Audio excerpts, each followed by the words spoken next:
How you doing? This is part two of the Rustler uh, easy start, remote start conversion for you guys that are interested in watching. I want to say thank you guys for following the channel.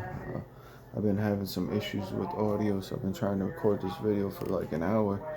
Made it like 3 times in a row already. Um, if you see what I have here, this is the airplane micro servo. Okay, it's basically just a micro helicopter airplane servo you can get off of eBay for like probably a couple bucks, $4, maybe $5. And then I have a 1500 milliamp Li-ion battery here, uh, which is hooked right into the regular Easy Start box, a small Easy Start box. I have the part number outside for you guys. If you're interested in that, leave a comment and I'll get the Easy Start part number for you. Now I'll show you everything else. The start box runs the glow plug, and it also runs the starter motor over there. You see that electric motor that turns over the engine. Now some people don't like Easy Start. I don't know why, because they say it's not reliable or whatever, but as far as I'm concerned, it's reliable. Has not given me a problem. The only time I had one problem the other day where it didn't want to start, but all I did was pulled wire off the glow plug. I put a regular glow plug igniter on there. It started right up. The issue was the engine was flooded. I tried to over prime it because it's very easy when you're pushing a button to over prime the engine and flood it out, and then it doesn't want to turn on. And then people don't like Easy Start, so uh, just be careful when you're priming your motor if you're going to use Easy Start. That's one bit of advice I could say. To me, I think it's the greatest thing in the world because basically you don't have to sit there and pull a string. You don't have to use a starter box. You don't need to do too much to get the thing going. So what I like is it's basically ready to go when I go outside with it. Basically, I can have it the fuel in it. I can have the radio system on.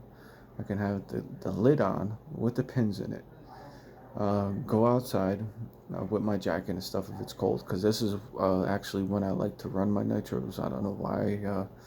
There's less people around, so it's less dangerous because there's less people outside to potentially run into with the thing, which you would never want to do because it's could be doing 50 miles an hour. So I like to run when there's nobody outside, honestly, because I don't like a lot of people around when I'm doing it. I don't want somebody to step out in front of it or nothing, so just a safety thing. And also, like, I like to keep my stuff nice, so I don't like if somebody says, "Oh, can I try?" Because I like you know, I had to go to work and buy these things, and I wouldn't like it if somebody else broke it, so I kind of like drive my own stuff, and that's that, so I like running when nobody's outside and nobody's around, so I don't have to counter those things, so but it's a pretty awesome hobby, and this, like I said, this is my favorite rig because of the easiness to start it up, and the fact that it's awesome because it's like, to me, you can go outside with your electric with the lid on it and with the remote on, and you can just drive off. And I could do the same thing with my nitro. And there's not a lot of nitros that you can go and buy from the store and that you can even convert into this. I mean, I'm sure there's conversion kits for some things. I'm not an exact expert or anything. I've been doing nitro since I was a kid, but I kind of took time off because of life, growing up and stuff, and pretty much I got back into it because it's something that keeps your mind gives you, it keeps you occupied. It gives you something to think about ways to do stuff. Like when I got this truck, it was not even remotely ready to run at all. Um, all the servos were bad. There was no, the air filter was totally disintegrated and fallen into the carburetor, and I had no clue whether the motor was good or not. I took the head off the motor. I went through the whole thing, like I oiled it up and put it back together, and I put a new glow plug in there, but I'm not running a Traxxas glow plug or an OS glow plug. I'm actually running a Traxxas glow plug, and this thing seems to like it. So that's what I'm gonna stick to. I had to modify my I'll show you. I had to modify the glow plug wire and put my own end on it, just to fit that specific glow plug, because it was so much bigger than the glow plug that was supposed to go in there, that it was like the other wire was not gonna fit. I tried to drill it out. It was not happening. It was not gonna go on there. So I had to cut. I actually, this wire that's on here is a motor lead for an electric motor, like the one that goes, the wires that clip together that go from the motor to the ECU. When you have an electric car, the one that plugs into the other one is kind of round and has a small hole in it. So what I did was I drilled that out enough, perfect amount to fit this glow plug super tight, and it does not come loose. So that's the only way I could run that plug with that system, and it works beautiful. And some people will say, oh well, I put this battery on here, and I put the actual starter box back here. So what, I added a couple, I didn't add much weight. I'm telling you that Lion battery is like super light, and so is the starter box and this micro servo. So you can say what you want about weight, but actually keeping the front end down with this battery over here is pretty awesome. And you can see the bottom of this is not bad at all, because when I got this is a very old Rustler, because I can tell you that because of the awesome body. And not only the awesome body, it had some RPM, I forget what they're called, the RPM wheels that it came with. And it had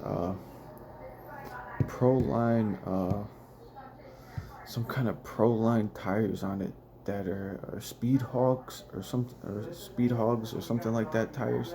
I have them in the shed. I'll get them for the next video. That if you guys want to see this thing again, I'll go over some of the stuff I did to it. Other than that, I changed this rear shock tower actually 2 days ago, because the other one, when I was tuning this like 6 months ago, I had the lid off.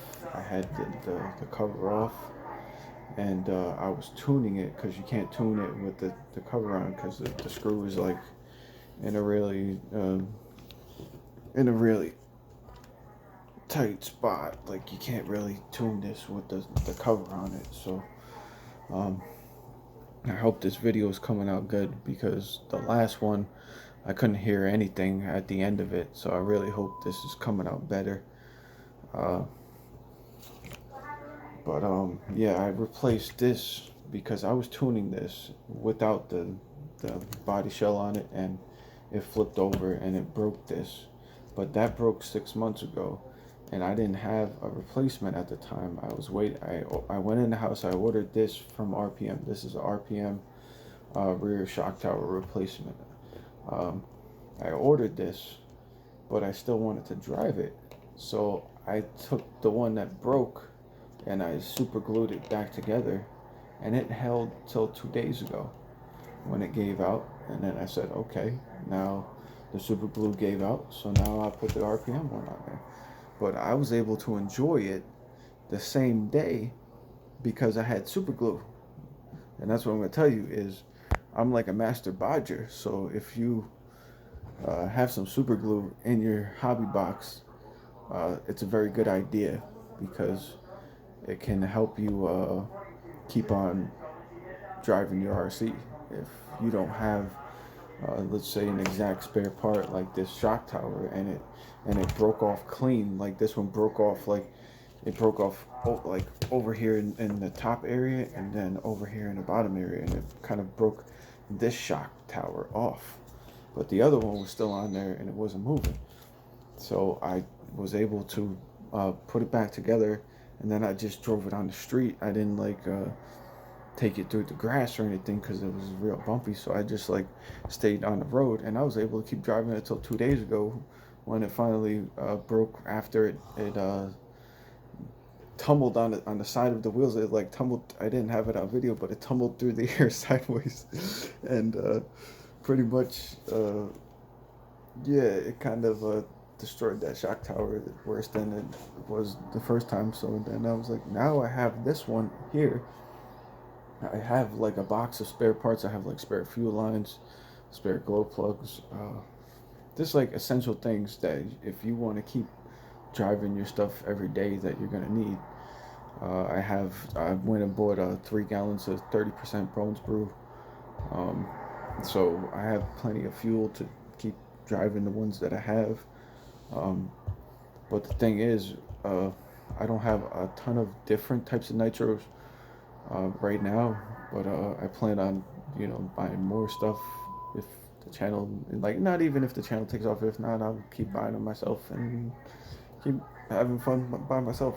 But hopefully that you guys like the stuff I'm doing, and you guys keep following me. So um, yeah. Now the goal is with the channel is the stuff I have. I want to show you like what I did to it, such as changed all these servos, changed this air filter setup, added this with the battery strap over here, pretty sick, you know. Have this. This is very clean the way this is set up. Like if you have the body shell on this truck, nobody's gonna know you have auto start. Nobody, and the thing is, the way I did it with what I did was I put this servo on here with, there is double stick Velcro underneath the servo, and under, and then there's 2 zip ties.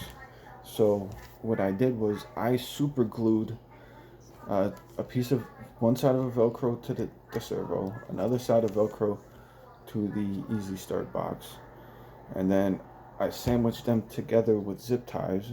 So now there's super glued Velcro on the servo, super glued Velcro on the Easy Start box, and they're sandwiched together with zip ties. They're never gonna move. So, and then worst case is if this servo goes bad, okay? This servo goes bad. Let's say this goes bad. You cut these 2 zip ties. Okay, you cut these 2 zip ties right here that are on this servo, and you undo the Velcro. It's Velcro together. It's not super glued together, but you could take another servo, super glue another piece of Velcro to it, stick it right on here, put 2 zip ties on it, call it a day. So when I fix stuff, I try to like think in the future too. Like, oh, if I have to change that, at least how hard is that, And I wish I started making these videos when all of these tires and everything were brand new, because they cost me $60 for 4 tires for this thing. And I drove around a lot before I started making videos, but then I was like watching stuff online. I'm like, there's nothing to watch, so let me make some videos and maybe somebody will watch. So I hope you guys like my videos.